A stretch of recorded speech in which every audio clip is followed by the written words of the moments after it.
I think I was aware to some extent of the sort of like rich leftist history of Yiddish, both in the old country with the Bund and then in America, with like the Forwards and socialism and all these different leftist papers and leftist groups and unions and all of this. And I knew that my family had been sort of like to some extent adjacent to this culture, or involved in it. I don't know exactly how much now, but I felt that this was sort of my heritage. So that was one thing, is that I felt sort of a clear link between Yiddish and kind of Ashkenazi culture and my left-wing political values. Another thing was when I started to learn about Israeli suppression of Yiddish and Zionist suppression of Yiddish, and the framing of Zionism as not just an alternative, but a superior category to diaspora and to Ashkenazi particularity. A lot of things clicked into place for me, like my ambivalence towards Zionism that had been building in general, like outside of my understanding of Yiddish, or like before I really had any relationship to Yiddish.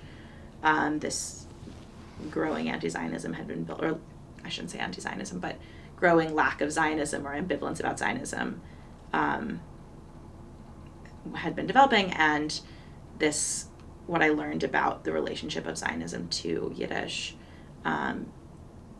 sort of started to make sense and dovetail with my own feelings.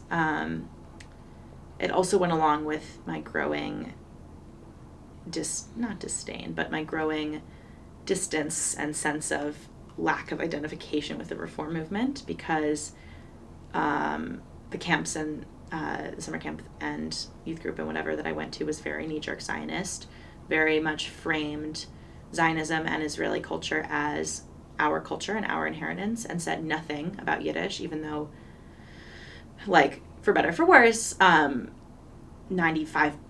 98% of the people involved were Ashkenazi Jews whose parents had spoke Yiddish. Like, I also would love to see more Sephardi and Mizrahi representation in these spaces, and I want to make that clear. But the fact was that these were a ton of Ashkenazi Jews, nearly all of whom whose grandparents or great-grandparents had spoken Yiddish just a couple generations ago, and Yiddish culture, Yiddish literature, Yiddish language, even like Ashkenazi food, never mentioned in these spaces. And that felt really ahistorical to me.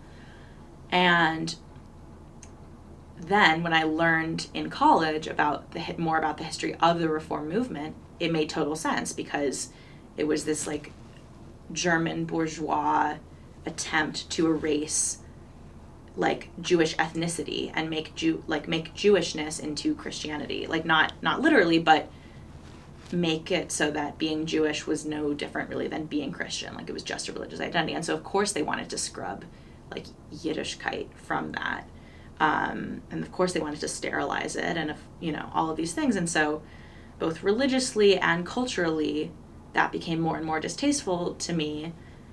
And Yiddish and Ashkenazi culture, which was very much part of my culture and my history, started to feel just more and more like right for me personally.